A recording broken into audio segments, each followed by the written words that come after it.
Social democratic party of ಇಂಡಿಯಾದ ವತಿಯಿಂದ 25 February ಅಂದರೆ ನಾಳೆ ಮಧ್ಯಾಹ್ನ 2:30 ಗಂಟೆಗೆ ಹುಬ್ಬಳ್ಳಿಯ ಐತಿಹಾಸಿಕ ದರ್ಗಾ ಫತೇಶಾವಲಿ ದರ್ಗಾದ ಹತ್ತಿರ ಒಂದು ಪ್ರತಿಭಟನಾ ಸಮಾವೇಶವನ್ನು ನಾವು ಹಮ್ಮಿಕೊಂಡಿದ್ದೇವೆ. ವಕ್ಫ್ ಸಂರಕ್ಷಣೆ ತಹಫ್ಫುಜ್ ವಕಾಫ್ ಕಾನ್ಫರೆನ್ಸ್ ಎಂಬ ಹೆಸರಿನಲ್ಲಿ ಪ್ರತಿಭಟನಾ ಸಮಾವೇಶವನ್ನು ಹಮ್ಮಿಕೊಂಡಿದ್ದೇವೆ.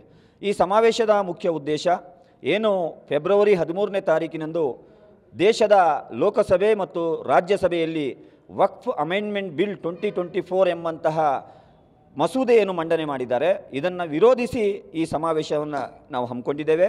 ಈಗಾಗಲೇ social democratic party of India 13ನೇ ತಾರೀಕು ಬೆಳಿಗ್ಗೆ 11 ಗಂಟೆಗೆ ರಾಜ್ಯಸಭೆಯಲ್ಲಿ ಪ್ರಥಮವಾಗಿ ಬಿಲ್ಲನ್ನು ಮಂಡಿಸಿದಾಗ 11:15 ಗಂಟೆಗೆ ದೇಶದ 24 ರಾಜ್ಯಗಳಲ್ಲಿ ಬೃಹತ್ ಪ್ರತಿಭಟನೆಗೆ ಕರೆ ನೀಡಿತ್ತು. ಹಲವಾರು ರಾಜ್ಯಗಳಲ್ಲಿ ಪ್ರತಿಭಟನೆಗಳು ನಡೆದಿದೆ. ಈಗ ಮತ್ತೊಮ್ಮೆ ಏನು ಮಾರ್ಚ್ 10ನೇ ತಾರೀಕು ಮತ್ತೆ ಸೆಷನ್ ಪ್ರಾರಂಭ ಆಗ್ತಾ ಇದೆ, ಆ ಸೆಷನಲ್ಲಿ ಮತ್ತೆ ಇದನ್ನು ಚರ್ಚೆಗೆ ತರುವಂಥ ಸಾಧ್ಯತೆ ಇದೆ.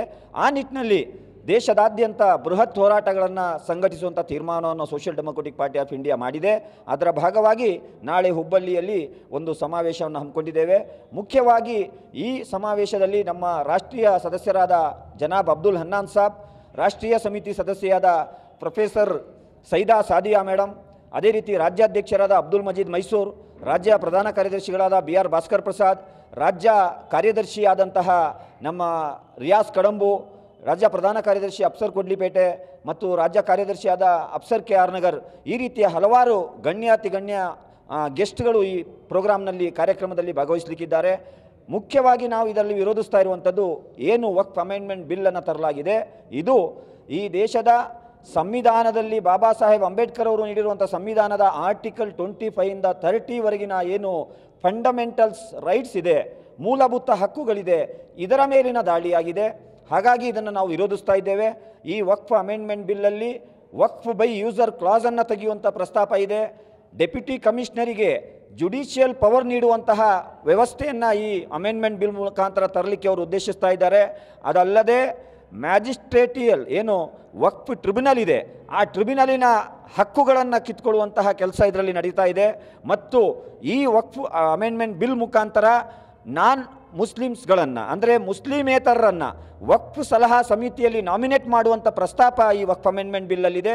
ಇದೆಲ್ಲವೂ ಕೂಡ ಈ ದೇಶದ ಧಾರ್ಮಿಕ ಅಲ್ಪಸಂಖ್ಯಾತರ ಮೇಲಿನ ಹಕ್ಕುಗಳ ಮೇಲಿನ ದಾಳಿಯಾಗಿದೆ. ಇದು ಕೇವಲ ಇವತ್ತು ಮುಸಲ್ಮಾನರ ಮೇಲಿನ ದಾಳಿ ಅಂಥೇಳಿ ಯಾರೂ ಭಾವಿಸೋದು ಬೇಕಾಗಿಲ್ಲ. ಇವತ್ತು ನೀವು ಕಣ್ಣು ಮುಚ್ಚಿ ಕೈ ಕಟ್ಟಿ ಕುಳಿತರೆ ನಾಳೆ ಹಿಂದೂ ದೇವಾಲಯಗಳ ಟ್ರಸ್ಟ್ಗಳ ಮೇಲೂ ಕೂಡ ಈ NDA ಮೈತ್ರಿಕೂಟ ವಕ್ರದೃಷ್ಟಿಯನ್ನು ಹಾಕುವಂಥ ಎಲ್ಲ ಸಾಧ್ಯತೆ ಇದೆ. ಕ್ರಿಶ್ಚಿಯನ್ ಮಿಷನರಿಗಳಾಗಿರ್ಬೋದು, ಬೌದ್ಧ ಇಗರ್ಜಿಗಳಾಗಿರ್ಬೋದು, ಸಿಖ್ಖರ ಗುರುದ್ವಾರಗಳಾಗಿರ್ಬೋದು, ಇವೆಲ್ಲದರ ಮೇಲೂ ಕೂಡ ನಾಳೆ ವಕ್ರದೃಷ್ಟಿಯನ್ನು ಬೀಳುವಂಥ ಸಾಧ್ಯತೆ ಇದೆ. ಇದರ ಹಿಂದೆ ದೊಡ್ಡ ಷಡ್ಯಂತ್ರ ಅಡಗಿದೆ. ಸಂಘ ಪರಿವಾರ ಪ್ರಾಯೋಜಿತ ಒಂದು ಕುಕ್ಕುಡ ಅಜೆಂಡಾ, ಅದನ್ನು ಪಾರ್ಲಿಮೆಂಟಲ್ಲಿ ಪ್ರೆಸೆಂಟ್ ಮಾಡಲಿಕ್ಕೆ ಏನು ಪ್ರಯತ್ನ ಪಡ್ತಾ ಇದ್ದಾರೆ, ಇದನ್ನು ಈ ದೇಶದ 140 ಕೋಟಿ ಜನರು ಕೂಡ ಒಕ್ಕೊರಳಿನಿಂದ ನಾವು ವಿರೋಧಿಸಬೇಕಾಗ್ತದೆ. ಒಂದು ವೇಳೆ ಒಕ್ಕೂಟ ಸರ್ಕಾರ ಈ ನಮ್ಮ ಪ್ರತಿಭಟನೆಗೆ ನೀವು ಈ ಮಸೂದೆಯನ್ನು ಹಿಂಪಡಿಲಿಲ್ಲ ಅಂತ ಹೇಳಿದ್ರೆ ದೇಶದಾದ್ಯಂತ NRC CAA ಮಾದರಿಯ ದೊಡ್ಡ ಮಟ್ಟದ ಹೋರಾಟಕ್ಕೆ social democratic party of India ಕರೆ ಕೊಡ್ತದೆ ಎಂಬಂಥ ಎಚ್ಚರಿಕೆಯನ್ನು ಈ ಹುಬ್ಬಳ್ಳಿಯ ಮಣ್ಣಿನಿಂದ ಒಕ್ಕೂಟ ಸರ್ಕಾರಕ್ಕೆ ನಾನು ನೀಡಲಿಕ್ಕೆ ಬಯಸ್ತಾ ಇದ್ದೇನೆ. ನನ್ನ ಹೆಸರು Afsar Kodlipete, social democratic party of ಇಂಡಿಯಾದ ರಾಜ್ಯ ಪ್ರಧಾನ ಕಾರ್ಯದರ್ಶಿ. ನಾಳೆ ನಡೆಯುವ ವಕ್ಫ್ ಸಂರಕ್ಷಣಾ ಸಮಾವೇಶಕ್ಕೆ ಇಲ್ಲಿ ನಮ್ಮ ಹುಬ್ಬಳ್ಳಿಯ ಒಂದು ಭಾಳಷ್ಟು ನಾಯಕರು ಬರಲಿಕ್ಕಿದ್ದಾರೆ.